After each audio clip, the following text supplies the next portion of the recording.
Hello दोस्तों, स्वागत है आप सभी का आप सबके अपने चैनल कॉम्पिटेटिव जर्नी विद अमन में। दोस्तों मैं अमित दोस्तों आज आपके लिए एक नया टॉपिक लाया हूं जिसका नाम है Indus valley civilization, that means Sindhu घाटी सभ्यता। सिंधु घाटी सभ्यता जिसे आप हड़प्पा की सभ्यता भी कहते हैं। सिंधु घाटी सभ्यता की खोज कैसे हुई और सिंधु घाटी सभ्यता एक सिविलाइजेशन के रूप में कैसे बनकर आया, कैसे उभर कर आया, आज इसके बारे में हम चर्चा करेंगे।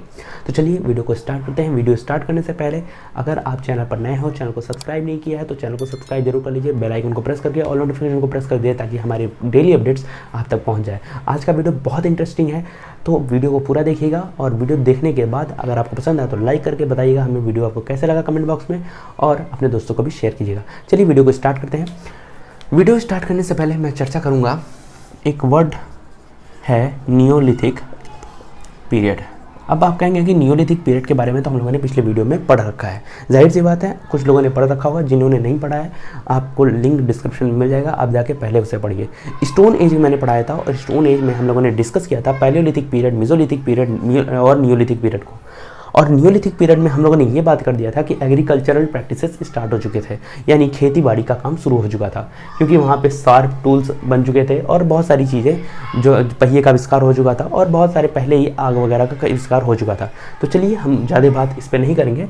नियोलिथिक पीरियड में हम लोगों ने देखा कि एग्रीकल्चरल प्रैक्टिसेस स्टार्ट हो चुके थे। कि क्या चीज़ें? एग्रीकल्चरल प्रैक्टिसेस स्टार्ट हो चुके थे। जाहिर सी बात है कि एग्रीकल्चरल प्रैक्टिसेस यानी खेती बाड़ी हो रही है तो कभी खेती कम हुई, कभी खेती ज़्यादा हुई। अब हमें कम वाले को नहीं पकड़ना है, हमें ज़्यादा वाले को पकड़ना है। ये जाहिर सी बात है कभी मौसम मानसून इस तरीके का बना, फर्टिलिटी इतनी अच्छी मिल गई कि एग्रीकल्चरल प्रैक्टिसेस जो हुआ उसमें हमें सरप्लस एग्रीकल्चरल हुआ। यानी वो जो एग्रीकल्चर ये हमेशा करते थे वो एक टाइम ऐसा आया कि सरप्लस एग्रीकल्चरल होने लगा, सरप्लस एग्रीकल्चर होने लगा, AGRICULTURE, ठीक है, एग्रीकल्चर होने लगा। सरप्लस का मतलब कि अगर आप एक साल में ऐसे आप देखो कि अगर कोई बंदा है ये, ठीक है, ये बंदा है, मान लो कोई भी है, एक बंदा ये है, ये एक साल में लगभग 1 क्विंटल, मान लो इसकी कैपेसिटी है 1 क्विंटल गेहूँ उगाने की, ठीक है, 1 क्विंटल इसने गेहूँ उगाया। और अगले साल यही बंदा क्या कर रहा है, देख रहा है कि मेरा जो खेती है वो 1 क्विंटल के बजाय हमने 1.5 क्विंटल अगले साल उगा लिया। तो जाहिर सी बात है इसके डेली का, इसके हर साल का जो इसके लिए यूज़ था, मतलब इसके यूज़ में था वो सिर्फ 1 क्विंटल था, लेकिन ये 0.5 क्विंटल एक्स्ट्रा इन्होंने उगा दिया। तो जाहिर सी बात है ये 0.5 क्विंटल को लेकर करेंगे अगर, तो जाहिर सी बात है कि ये 0.5 क्विंटल किसी दूसरे को दे दें जिसका सरप्लस इकॉनमी हुआ है। तो मान लीजिए यहाँ पे कोई बंदा है बी, ठीक है, ये ए था, ये बी है, और इस बी का भी सरप्लस एग्रीकल्चर हुआ जिसमें इसने राइस उगाए थे और राइस में भी इसको 0.5 क्विंटल का मुनाफा हो गया है, जो कि इसके डेली यूज़ के यानी इसके यूज़ के बाहर का है, ठीक है, इसके यूज़ में नहीं है, इसका यूज़ सिर्फ 1 क्विंटल का है, ठीक है, सिर्फ 1 क्विंटल का है पर ईयर, और 0.5 क्विंटल जो है वो ज़्यादा इसने उगा दिया। तो चलिए अब ये 0.5 क्विंटल अपना इनको गेहूं दे दिए और इन्होंने चावल दे दिया। इस तरीके से एक ट्रेड सिस्टम का निर्माण हो गया, ठीक है, हमने आपको कुछ दिया, आपने हमको कुछ दिया, ठीक है, हमारे पास जिस चीज़ की कमी थी आपने हमको दिया, आपके पास जिस चीज़ की कमी थी हमने आपको दे दिया। तो इस तरीके से एक ट्रेड सिस्टम का क्या हो गया, फॉर्मेशन हो गया।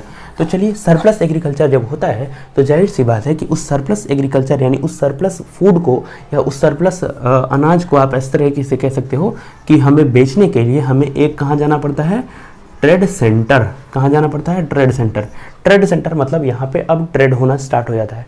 तो ट्रेड सेंटर जाने के लिए जाहिर सी बात है कि हमें अपना सामान वहाँ पहुँचाने के लिए हमें अच्छे रोड्स की ज़रूरत है, ठीक है। अब जब अच्छे रोड्स की ज़रूरत है तो साथ ही साथ ट्रेड सेंटर पर अपने पास 10.55 क्विंटल भी अगर कोई सामान रखते हैं तो एक बहुत बड़े स्टोरेज की ज़रूरत है, ठीक है। तो वहाँ पे हमें किस चीज़ की ज़रूरत है? स्टोरेज की ज़रूरत है। साथ ही साथ वहाँ पे स्टोरेज को संभालने के लिए, स्टोरेज को देखने के लिए हाउसेस की ज़रूरत है, और हाउसेस में रहने वाले लोगों के दैनिक जीवन में जो कार्य हो रहा है यानी एम्यूनिटीज़ वो भी वहाँ पे हो रही हैं, ठीक।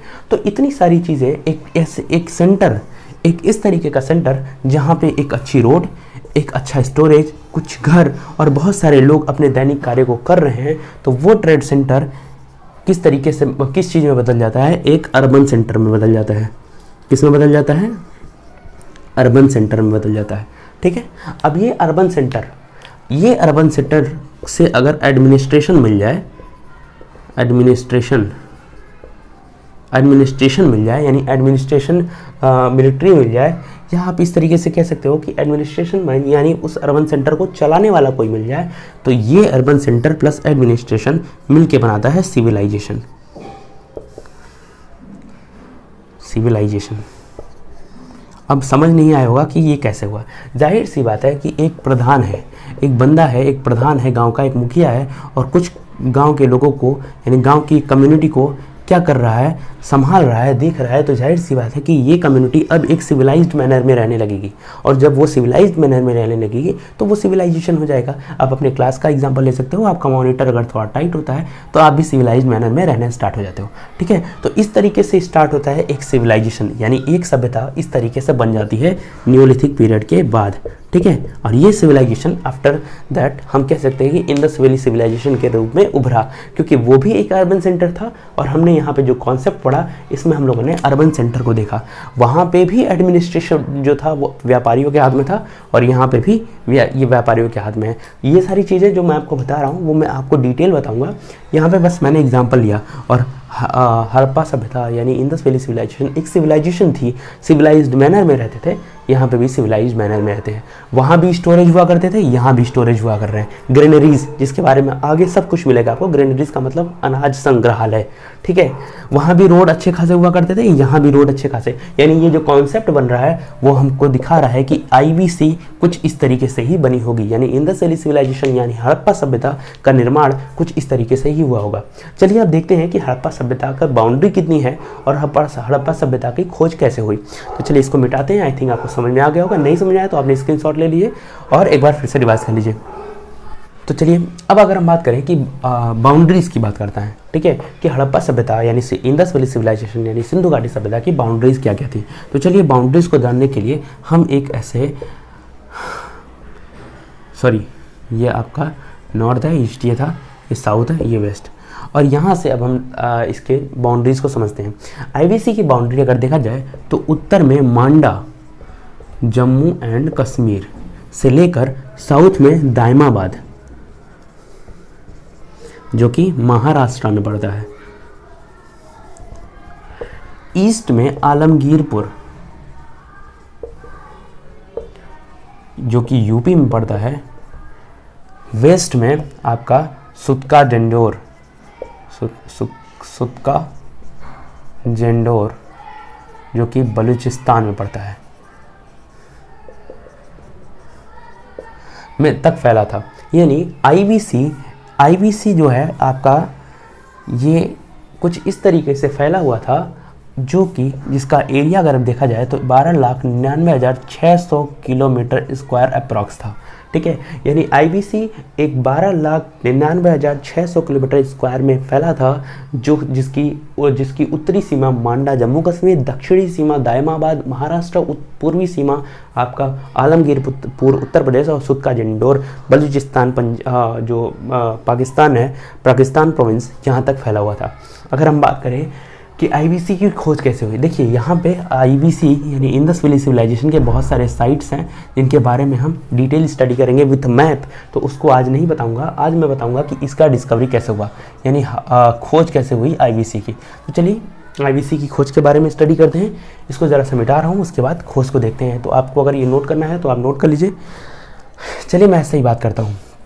देखिए होता क्या है कि 1850 में, ठीक है, 1850 में पहली रेल चली थी। आप लोगों को पता होगा पहली रेल चली थी कहाँ से कहाँ तक, मुंबई से थाने तक। जाहिर सी बात है सबने रटा होगा। 1850 में जब मुंबई से थाने तक पहली ट्रेन चल गई तो उसके बाद धीरे धीरे रेलवे लाइन बिछनी शुरू हो गई थी।